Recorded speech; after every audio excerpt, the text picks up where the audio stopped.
caro Presidente do Conselho de Administração da Vodafone, Dr. Mário Vaz, caro Presidente da Casa Comum da Humanidade, Paulo Magalhães, professor Paulo Magalhães, quero começar por agradecer e cumprimentar todo o trabalho que têm feito a Casa Comum da Humanidade para, no fundo, este desafio, esta luta que eu tive a oportunidade, desde que iniciei as minhas funções, de me associar e que esta conferência espero que também tenha um papel importante, porque vai unir, espero eu, aquilo que são as perspectivas dos vários países da CPLP em torno desta causa que é nossa. É um motivo de orgulho participar nesta conferência em que se debate este tema tão importante para nós todos.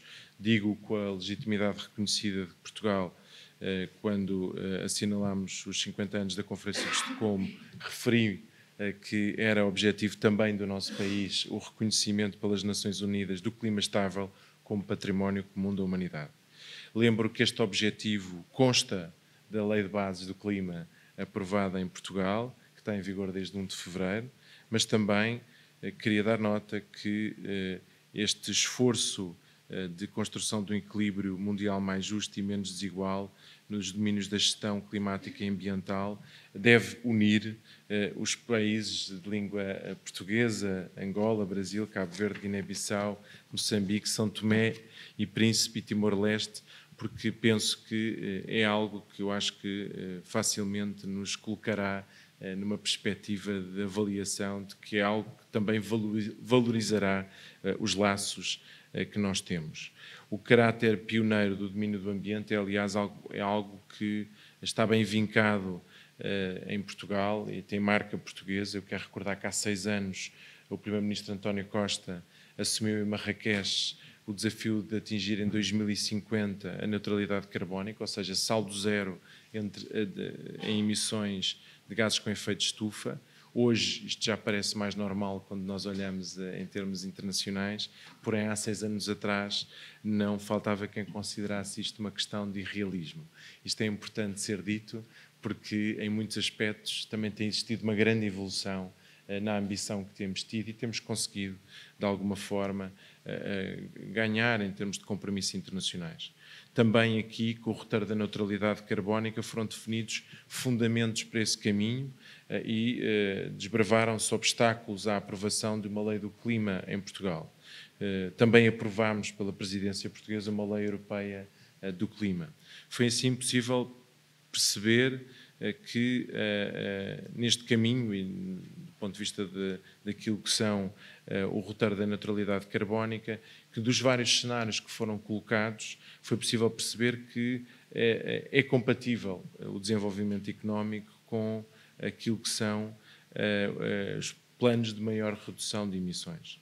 Políticas ambiciosas, assentes no primado da transição para uma economia hipocarbónica, são amigas do desenvolvimento. E também queria reforçar esta perspectiva com as recentes estimativas da Agência Portuguesa do Ambiente para 2021, que mostram que foi possível em Portugal nós reduzirmos as nossas emissões de gases de efeito de estufa em 4,8% face ao ano anterior, num ano em que nós tivemos um crescimento do produto interno bruto de 4,9%. Portanto, diminuímos quase na mesma proporção os gases de efeito de estufa com o crescimento económico. Fica desta forma absolutamente claro e demonstrado que não é incompatível crescer ou nos desenvolvermos e termos necessariamente de poluir ou de aumentar as nossas emissões. E isto é fundamental quando nós temos que agir com sentido de pertença de comunidade, de inovação e responsabilidade ambiental. É um sinal muito importante que nós temos que dar para todos os setores. As prioridades da área governativa do Ministério do Ambiente estão alinhadas com os compromissos assumidos há 6 anos atrás. Nós concorrem para que cumpramos o Acordo de Paris ou a Lei de Bases do Clima, estão ainda obrigadas a respeitar a Lei Europeia do Clima, aprovada durante a presidência portuguesa do Conselho da União Europeia, e pelos compromissos registados no Programa de Governo que nós também aprovamos e que também assumem um conjunto de políticas ambiciosas. Portugal é como uma comunidade, em Portugal é como uma comunidade que temos atingido os nossos marcos climáticos usando políticas públicas que orientam as decisões nesse sentido, quer do ponto de vista fiscal, quer do ponto de vista do investimento. E é a ação de cada um de nós, ao escolher o transporte que usamos, o carro que temos, o painel solar ou não para alimentar as nossas casas, mudar ou não as nossas janelas para termos janelas mais eficientes, ou mesmo plantar árvores autóctones em detrimento de outras, que permitem proteger e progredir económica e ambientalmente.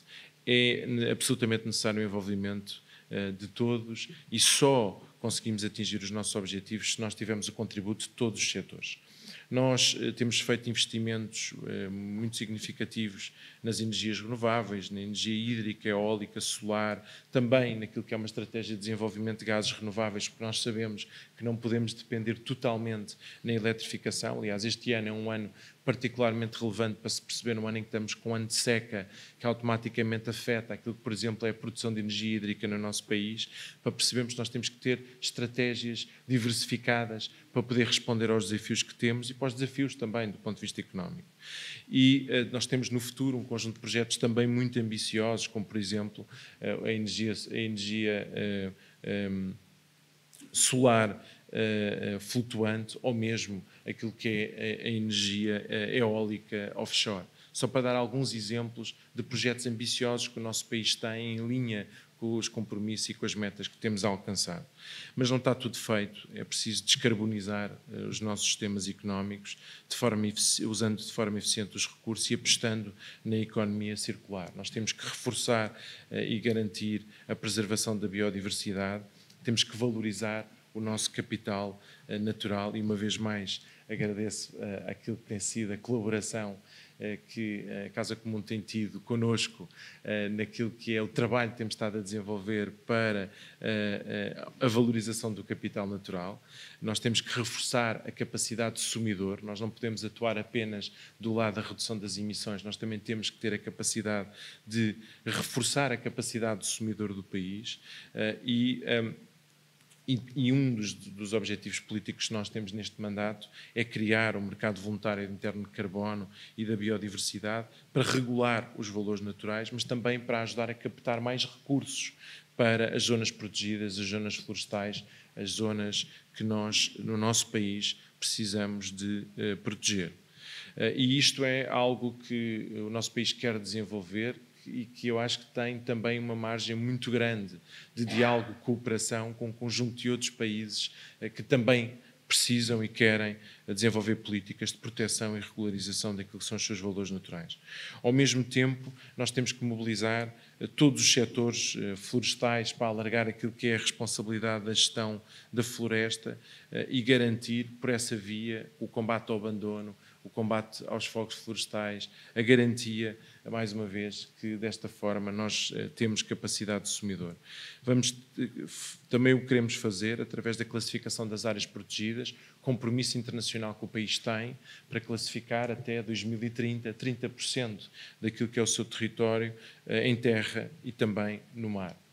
E estes são, só para dar alguns exemplos de políticas determinantes que nós temos que adotar e para o qual o país tem plena noção que o tem que fazer por si, mas também tem que fazer pela humanidade e com exemplo, digamos assim, para todos os outros países.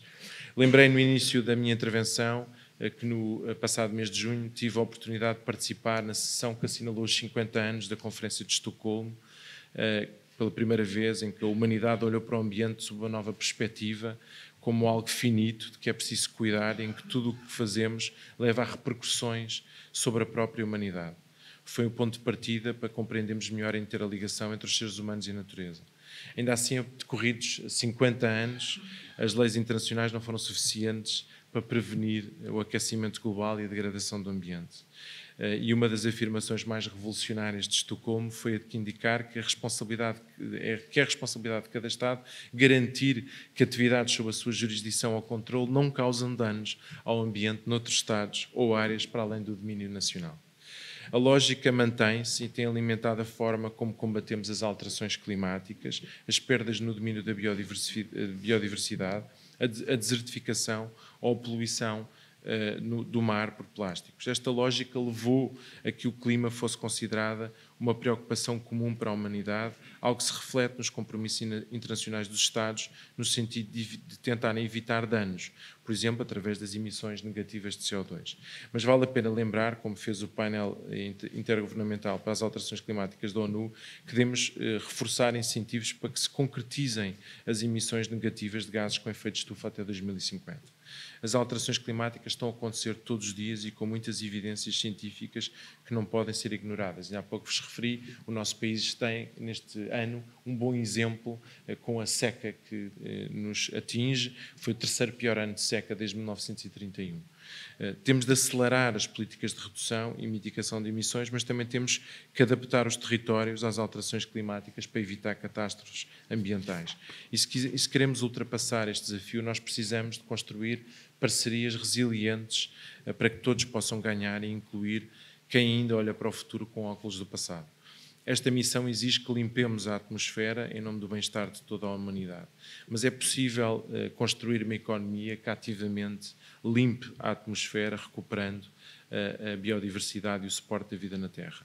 Dar visibilidade económica ao trabalho da natureza vai também produzir um efeito em cascata na mudança das atuais regras do jogo, em que a produção da riqueza corresponde apenas, muitas vezes, à exploração de recursos que correspondem, muitas vezes, à destruição do nosso mundo natural.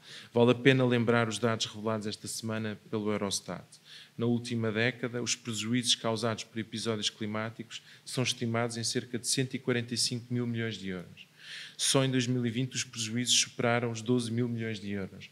E de 2017 é o valor recorde de 27 mil milhões de euros, sobretudo por causa da seca, vagas de calor que provocaram um aumento muito significativo de incêndios florestais.